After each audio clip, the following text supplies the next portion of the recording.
Hey everyone, this is Lisa from TRW, and in this video I'm going to do a quick design tutorial on how to add in a pattern into a shape that you have, and also how to set it up with a border to make it easier to read. Now, I did this shirt in a Facebook Live a little while ago, and so what we're going to do is I'm going to show you how to make this design, but also I am going to give away this shirt. So to enter in to win this giveaway, all you have to do is make sure you're subscribed to us on YouTube and leave a comment below. I'll post in another video the winner of this giveaway, so I'll have this run for a little bit. So we're going to win this shirt. This is a J America glitter t-shirt. So if you want to learn how to make this design, and if you're ready to learn some cool silhouette designing, then go ahead and keep on watching.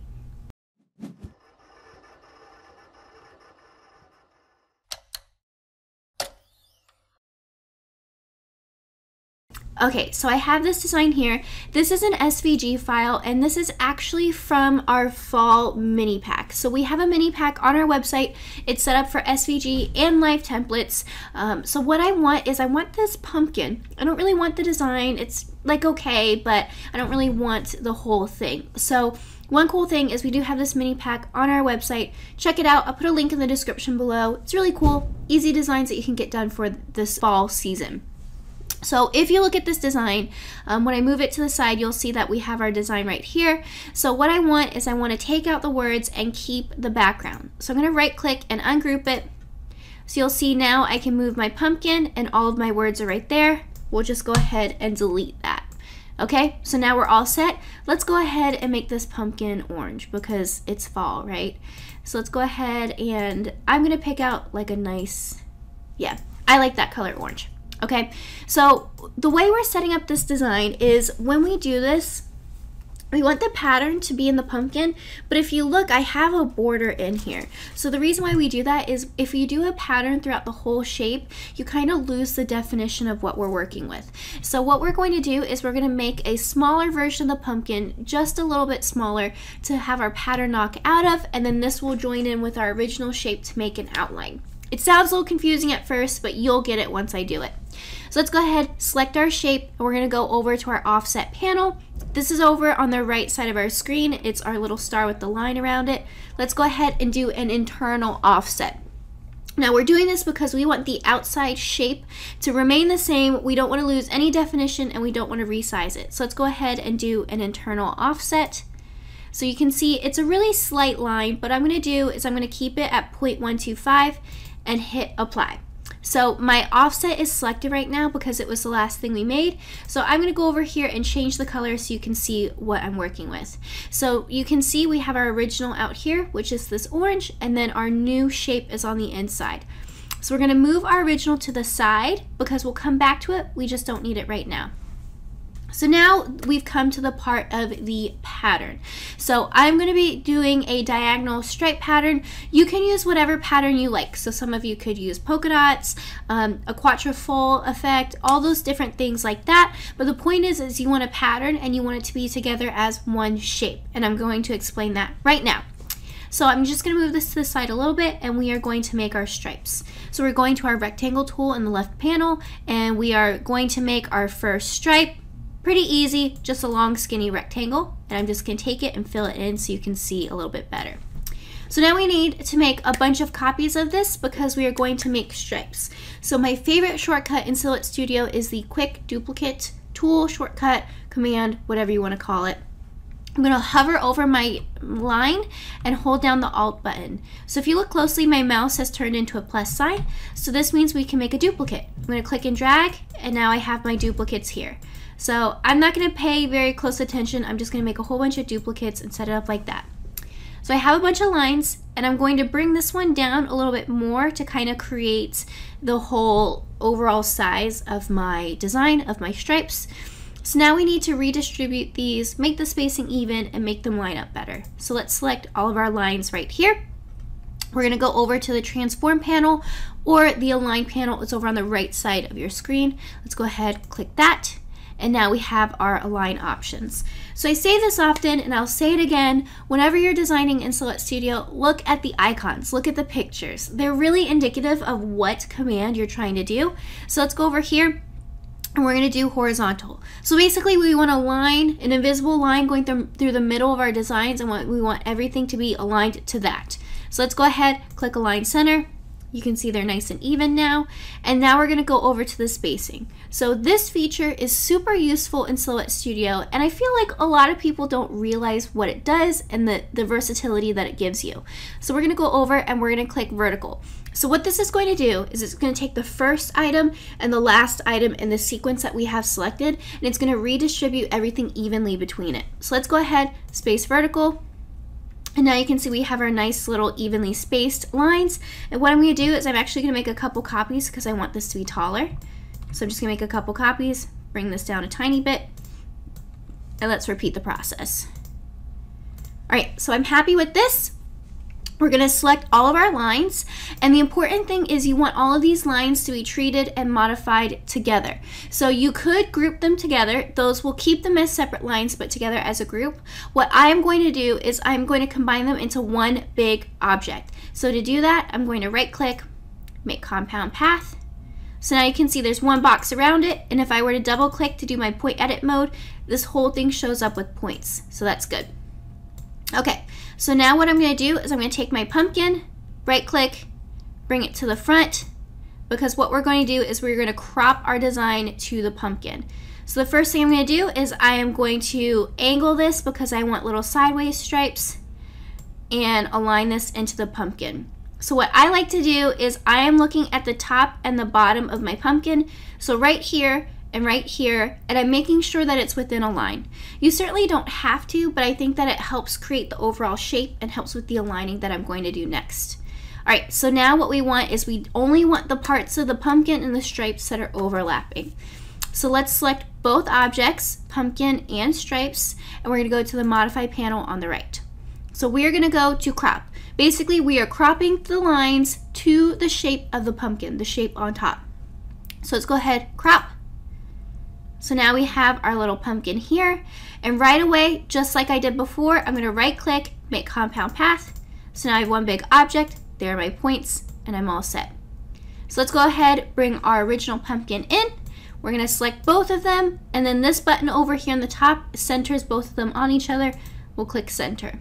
And that's one of the reasons why I made sure the edges of my design were in a line, because then I know that it's going to center perfectly onto my original object. So now it looks like we have two shapes sitting on top of each other. Now we need to just flatten this into one object. So it's really easy. We're going to select both of these, and we're going to tell the software, hey, keep all these lines here, but make it one big object. So we're going to right click, make compound path, and so now we have our little striped pumpkin. Now I love making patterns in my shapes like this because one, you have this little outline here and it kind of makes it super easy to see and makes the pattern and the shape defined. But the other thing is when we do something like this, we can create a pattern, but we only use one color of vinyl. So we don't have to use any pattern vinyl. It's already set to what we need. So now we have our pumpkin set. Let's go ahead and create our message. So what I'm going to do is I'm going to set this up so that you could do this all in one color, or you can add in a second color for your message like I have in my shirt here. So let's go ahead and I'm going to type hello fall. So let's type hello, comma, and now I want to change the font for this. So I'm going to, while I'm in this green text edit mode, I'm going to hit Control A on my keyboard. This selects all of my text in that box. So let's go back to my text panel, and I'm going to choose a font that I like to use called Malaysia Script.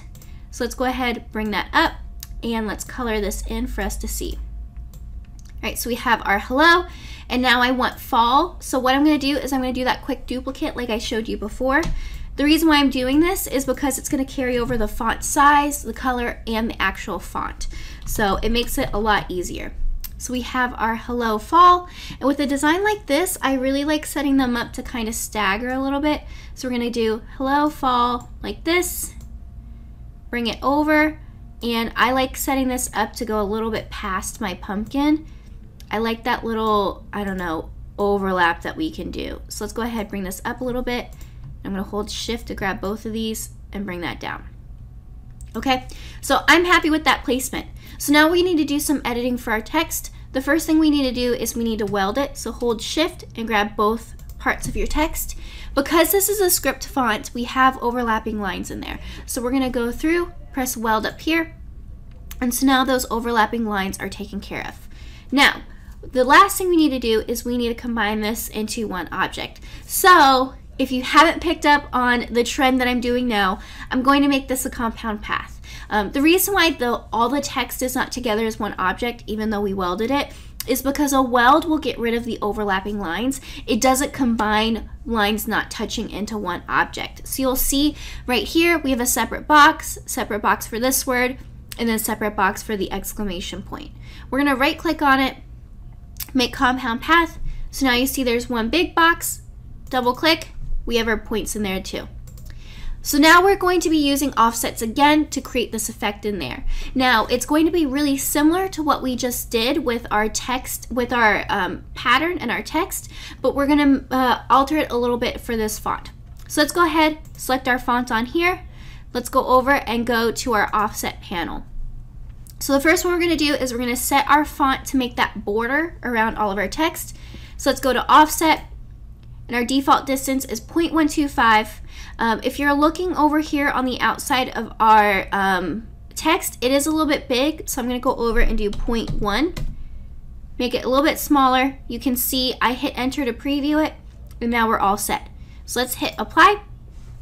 Now, one thing to remember about doing an offset is that when you create an offset, once you create it, that is what is selected in your workspace. So I'm going to keep it selected and hold down the shift button and click on my pumpkin. So now my offset and my pumpkin are selected, and we're gonna go ahead and weld. So we have this option up here, weld. So now we have that little base that our text is going on. You can kind of see that definition already. So we have that all set. Now the next thing we need to do is we need to knock out the space for our text. So in my design, I've set up for my text and my outline to have a little bit of space around it. I like doing that because one, it's easier to align when you're pressing, but also whenever you have a little bit of space between your colors, it really helps define the difference. So let's go ahead, click on our text and choose offset again. And now we're going to do a smaller one than what we did before. So let's type in something like 0.04, hit enter. And so you're gonna see a tiny little line around my object. It's a little bit hard to see with my colors, but I'll show you in just a second. So I thought 0.4 was a little bit too close, so I went ahead and did 0.06, hit apply, and now I'm gonna fill this in so you can see the distance that we have going on here. Okay, so we have our little spacing around there, and we have it kind of set like that. So let's go ahead, hold down shift, click on our pumpkin that we have welded from before, and now we need to cut out that outline from our background shape. So let's go back to our modify panel and hit subtract. Now subtract is going to take your top object and cut it out from your bottom object, pretty much like a cookie cutter. So let's go ahead, subtract. And it may take a second just because of how many objects we're working with in here. And now we have our text all set up like this. Now one thing to keep in mind, if you look closely, the inside of my letters are not grouped with my background again. Every time you modify an object and break it apart, it breaks the whole shape apart. Just like if you take a pair of scissors and cut a piece of paper in half, you'll have two pieces of paper, not one. The same thing is happening here. So we're just gonna keep it all selected, right click, make compound path. So now we have our shape. So you can see we have this cool look right here. Now, what I would do if I did this again is I would make my outside offset a little bit thicker because I did that little thing right here. So let's go back, and I'm gonna use the multiple undo option so I can show you what we're talking about. So let's go to my multiple undo. This is in business edition, and you can see all the steps that I've taken in here. So we're gonna go over and we're gonna go right here to this edit offset of two shapes. This is about where I did that. So check that out. Here's the offset that I was working with. So let's go over here back to our offset panel, and let's set it at 0.125. Let's hit apply. So now we have it. We're back a few steps. So I'm gonna hold down shift, and I'm gonna go through this more quickly because I've already shown you. So hold shift, grab my background, weld. So there's my background there. Let's go over here, select my object, go back to offset. Let's set a distance of 0.06. Let's preview it, see how we like it. I think it looks pretty good. I'll even do 0.04. 0.04, apply, hold shift, grab my background, modify, subtract. Right, so we have that set right there. Our pumpkin is all selected. I'm gonna right click, make compound path. Oops. Oh yeah, that was right. Right click, make compound path. Every now and then when you do this, it'll take away your fill. Totally fine. Just go back to your fill panel, fill it back in. So we're all good right there. So you can alter this for what you need. Sometimes you might want to do a smaller offset. Sometimes you might want to do a thicker one. I like this thicker one because now I can do this as a one color design, but it has that cool negative space to make it look like a two color design. So if you like this video, don't forget to give us a thumbs up. If you are not subscribed to us on YouTube, make sure you hit that subscribe button. We're always uploading videos, tutorials, anything to help you succeed with whatever cutter you're using. And if you like this design, I will have a link to it in the description, as well as a link to the fall mini pack that we have going on as well. And don't forget, I will be giving away this shirt. So right now, it's October 2018. This is probably gonna go up either the 5th or Monday the 6th, 7th, 8th. So one of those days. So I will pick a winner that following Friday.